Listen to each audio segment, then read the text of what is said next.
Hi, I'm Claire Fallon. I'm Emma Gray. And I'm Lee Blickley, and we're the hosts of Here to Make Friends in Quarantine. Our weekly look at Bachelor Nation in the time of Corona. And welcome back, Claire. She's here. Oh my God. Virtually. Claire. It's surreal. It's surreal to be back. I missed you guys so much. We missed And of you. course, we make you come back in video form, because why not? It was a great opportunity to literally wear makeup and do my hair for the first time in like 5 months. Let's kick it off with some Bachelor news, because there's always enough to talk about, thanks to our lovely Bachelor Nation stars. And I want to toss it off first with Maddie Pruitt, who was on Off the Vine with Caitlin Bristow, kind of spilling all the tea about her and Peter. But apparently some of that tea was very lukewarm in Peter's eyes, because he went on Instagram and said, hey, listen, why aren't you telling the truth? There's much more to this story than you're throwing out there. What did you guys think? Did you listen to the full podcast? Yeah, I have to admit I stopped listening when Caitlin was like, let's just have some fun now. Because I was like, I'm not here for fun. I'm here for I'm here for tea. I'm here for gossip. Lee, can you kind of give everyone a taste of what was actually said by Maddie? Yeah, so Maddie said, she wanted to make it work with Peter. Families didn't really matter. It was all about her and Peter, even though they both love their families very much. She spilled a little bit about Barb and how that situation went. And then she got into the whole fact that they broke up, and now Peter's with Kelly seemingly, and that her and Kelly were best friends in the house. So she was a little taken aback by their relationship. And she did say, which I imagine upset Peter, that just a couple days before he got together with Kelly, he had been texting Maddie and saying, oh, I still love you. I want to make it work. And I guess I assume that that's what he was responding to when he commented. I think so. He said, you think you'd have a little more respect for the situation, given we both know there's more to the story. What more is there to the story, Peter? I mean, is she telling the truth or not? I think the truth is that Peter doesn't really know what he wants. He's very confused. He's easily swayed by public opinion. And my feeling is that probably this time in quarantine with Kelly is like the closest he's gotten to some normalcy in dating in a very long time. So it's probably good for everyone to just be separated, not be doing a ton of press right now. Maybe we can all just like chill and let them fade away into the internet ether. Clare Crawley, whose season is still happening allegedly at some point, seemed to throw some shade at one or more of her cast men on Twitter. She tweeted, if you are doing interviews and creating cameo accounts before you were even on my season, you're in it for the wrong reasons. Hashtag don't waste your time. Oh.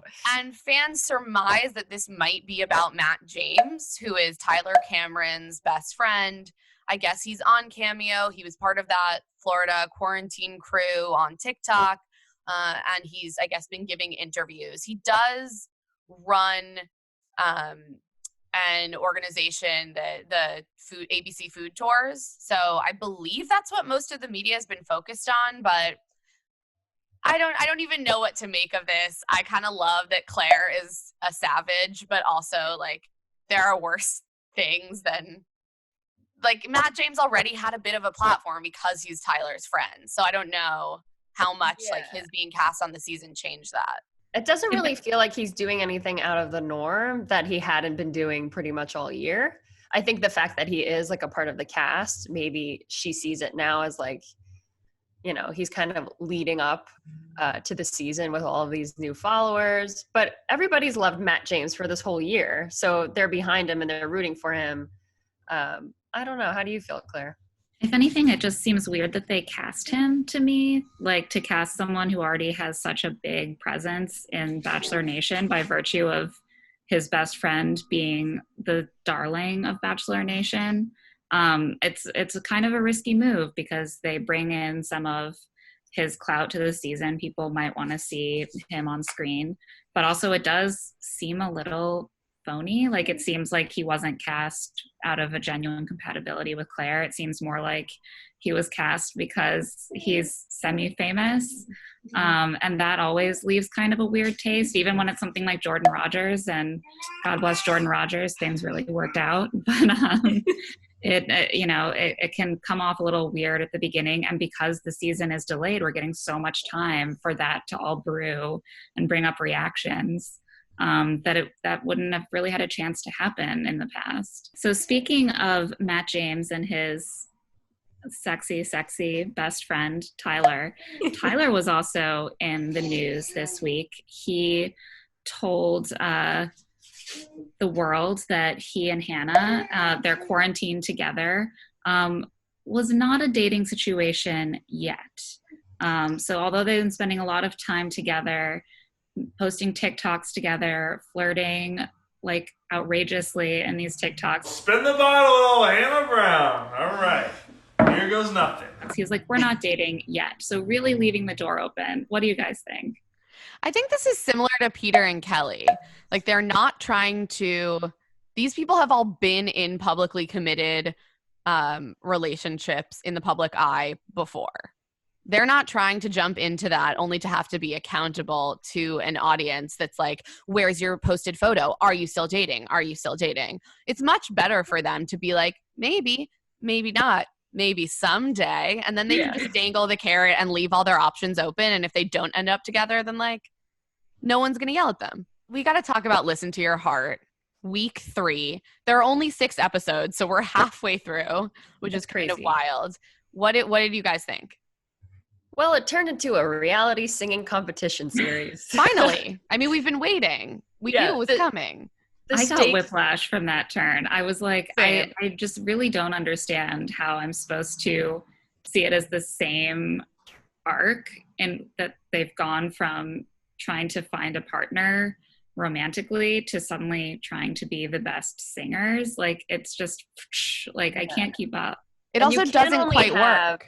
You can only have love. You have to have the perfect duet. You have to be the perfect duo musically, or you're going to get eliminated. It just feels weird. Like, you want these people to fall in love, but now you're putting this pressure on them where like the judges get to decide whose love shines through on stage. I think the weirder thing is that some of the perhaps stronger couples don't contain the strongest musicians/singers. Yeah. So I'm like, okay, so you're going to just award the best love, but they are hopefully also like good at singing together. Like, it's confusing to me, to say the least. It's almost as if you could be musically compatible with someone and not want to them. It's just call me crazy. But who do we think was the best coupling, both with chemistry and musical stylings? I would have to say Brie and Chris. Yeah, Brie and Chris. I enjoyed their duet. They clearly are obsessed with each other. He's been my rock. He's grounded me. He's everything. And I really am falling in love with him. Like, I can say that so confidently. That's the closest that I saw to it all kind of coming together. I also just can't imagine anyone else winning the show at this point.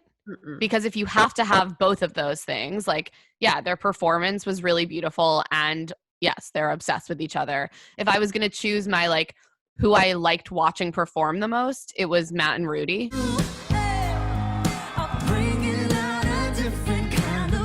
And now, before we actually let you all go, we have a very quick promo of our interview with Kelz, one of the many sexy singles featured on Netflix's Too Hot to Handle.